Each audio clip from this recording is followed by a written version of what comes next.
Garoto! Ah, garota! E aí, galera, beleza? Cafezinho com pug. A gente vai falar hoje... A gente vai falar de World Building, né? Que World Building, pra quem não sabe, é um termo em inglês, que seria, a melhor tradução seria construção de mundos. Por exemplo, o que eu quero falar hoje é sobre economia, né? Como vocês viram no título aí do vídeo.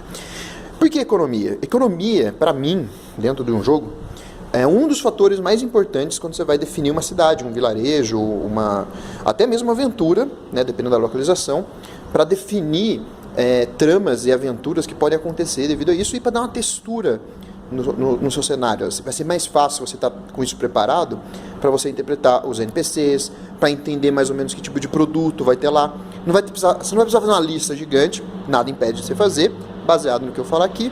Vamos para as dicas, né? É o seguinte, a primeira coisa que você tem que pensar na economia do lugar que você está fazendo, vamos pensar no vilarejo aí de D&D, que acho que é a coisa mais genérica, mais simples, mas eu vou dar algumas sugestões de como você aplicar isso em outros cenários. Vamos pegar esse vilarejo e as primeiras coisas que você tem que pensar é que tipo de produto tem lá. Né? O que eles produzem? O que é possível ser produzido lá para gerar dinheiro, gerar renda? Então pode ser comida, e aí você pensa que tipo de comida? Será alimento, pecuária, agricultura? São caçadores? Tem madeira? Tem minério? Que tipo de minério? Também é interessante. E se for um cenário mágico, pode ter algum elemento mágico, igual a Eberron, tem os Dragon Shards, pode ser um elemento que você pode colocar na sua aventura. A minha sugestão é você definir uns 5 produtos. 4, 5 produtos. Vamos pensar em 5. 2 de comida, 2 de render dinheiro, né? Fazer construções e uma coisa aleatória. Então vamos pensar aqui que a gente está numa cidade que é focada em agricultura. Então eles têm muito trigo e tem muita cevada. A gente já sabe que é uma galera que produz muito cerveja também, né? Provavelmente. Cerveja de várias qualidades, vários tipos, esse tipo de coisa. Só que eles não têm uma pecuária, eles têm que importar carne. Então a gente já sabe que eles têm um comércio de algum lugar onde eles enviam trigo, enviam cevada, enviam essas coisas, enviam cerveja e em troca de carne e outros tipos de alimentos que eles não possuem no local. Né? Já gera uma interação interessante. A cidade vai ter muitas bebidas e talvez as carnes sejam um pouco mais caras. Então já dá para você fazer um roleplay legal na taverna local, esse tipo de coisa. Vamos supor também, como eles têm agricultura, eu imagino que eles cortaram boa parte de floresta local, que seja.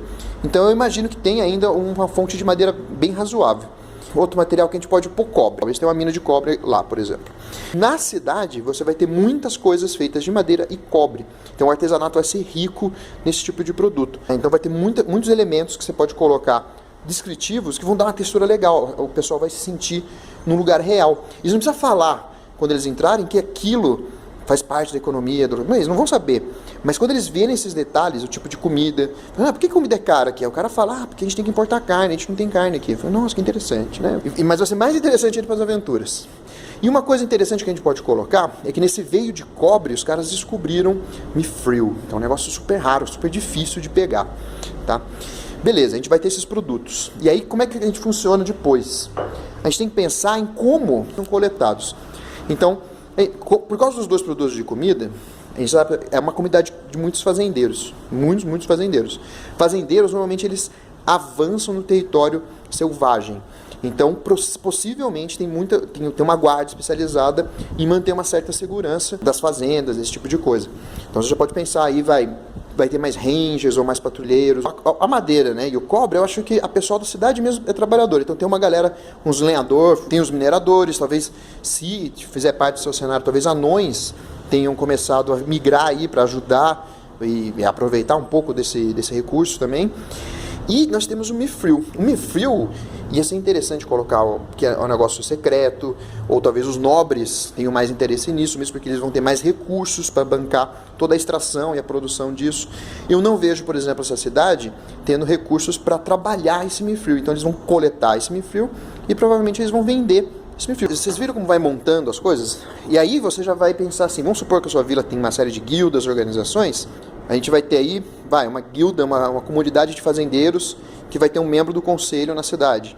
Nós temos os lenhadores também, que tem a mesma coisa, os mineiros também, mas os nobres, eles monopolizaram a parte de mithril. Pode ser que até os anões identificaram esse mithril e aí compraram a mina de cobre sem avisar que tinha mithril lá. Então pode ser um negócio até meio escuso, assim. Pode ser um grupo de anões pega esse mithril e vende por fora.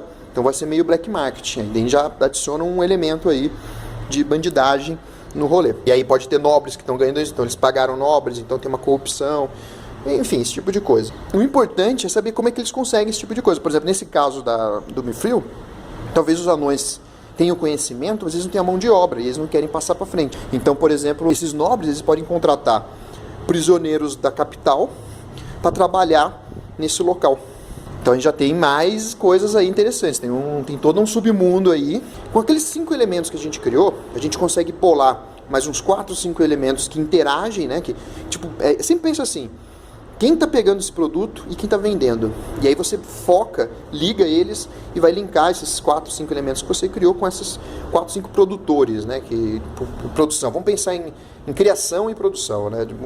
Um termo que eu inventei agora. E aí você tem toda uma brincadeira que você pode fazer na sua cidade para dar textura e para criar aventuras.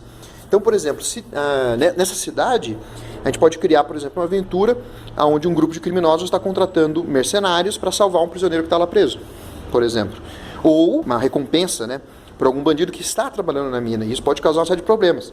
Imagina um grupo de aventureiro caçando um maluco, não está achando, e quando vai ver está numa mina, eles investigam e tem uma mina de Mithril que não devia estar, e aí eles vão ser, né, visados pelos membros da cidade. E aí, a gente pode dar um dinheiro, vocês podem calar a boca, ou a gente vai ter que matar vocês, enfim, pode gerar uma série de consequências. Então, assim, não apenas essas coisas vão dar textura para a sua cidade, né, vai ser muito fácil você lidar para descrever a cidade, descrever como as pessoas são, como elas vivem, e aí você vai poder também criar aventuras, né, baseadas nessa economia, porque você vai saber, tipo, que tipo de caravana tem, as caravanas de Mithril podem ser atacadas, e quem que sabe disso, esse tipo de coisa.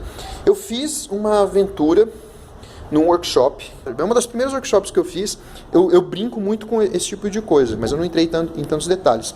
E no workshop de criação de cenário eu falei um pouco sobre isso. O tipo de economia que você vai ter vai mostrar a arquitetura do lugar, as roupas que a maioria das pessoas usam, e obviamente isso vai começar a afetar a cultura local também. Então você vai poder interpretar melhor seus NPCs baseados nisso. Esse exemplo que eu dei foi para um mundo de D&D, de Tormenta, alguma coisa de fantasia medieval. Mas você pode facilmente adaptar isso para qualquer coisa. Em Shadowrun, pode pensar nas produções, nas interações de um bairro, de uma pequena megacorp que trabalha para uma outra maior. E aí você pode pensar nos itens que eles traficam, né? Não só produtos, né? Mas conhecimento, informação, né? E vários tipos de informação diferente, né?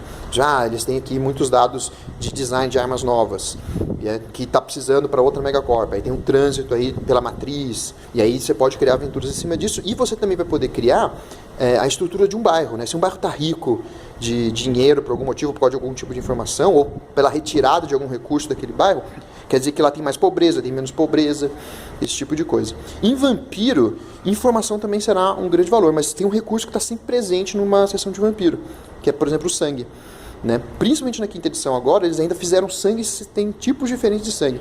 Né? Quando você for criar um cenário e pensar na economia dele, cria essa relação de produtos e quem se envolve com esses produtos, que você vai ter aí uma dinâmica de como funciona esse mercado e vai poder interpretar melhor toda essa relação e criar coisas do nada. É um jeito de você se inspirar instantaneamente, porque você tem alguns detalhes para te definir que tipo de aventura faria sentido naquele lugar. Eu espero que eu tenha ajudado, né? Se você quiser mais, que eu me aprofunde mais nesse assunto de economia, deixa um recadinho no vídeo, né? Esse aqui vai ser provavelmente o primeiro vídeo que eu vou subir no IGTV, e eu estou subindo também no YouTube, eu vou ver como é que fica. Então, se você ainda não segue o Instagram, segue lá, que cada vez mais eu estou postando conteúdo por lá também. Mesma coisa, comenta aí no YouTube que a gente fala mais sobre economia, e dê sugestões de que assuntos de world building vocês gostariam que eu falasse. Que aí eu procuro mais informação e trago essa informação para vocês, beleza? Lembrando sempre, né, que nós temos aí o Facebook, temos YouTube, temos Instagram, temos Twitter, RPG Notícias está em todos os canais, rapaz. É só seguir lá. E agora a guilda tá a todo vapor, a gente acabou de bater 2 metas. Provavelmente eu vou gravar ainda um vídeo explicando isso aí no começo do mês que vem. Mas quer dizer que tá entrando cada vez mais mesas, então assim, é limitado, né? Porque eu sou uma pessoa só. A gente já está pensando em criar mais metas para a gente expandir essa coisa de a gente trazer jogos para vocês, contratando novos narradores, porque chegou a esse ponto. Mas se você quiser participar, ainda tem vaga. No mais, espero que tenham gostado desse vídeo, que ficou um pouco longo. Um abraço e muito XP. Falou, galera!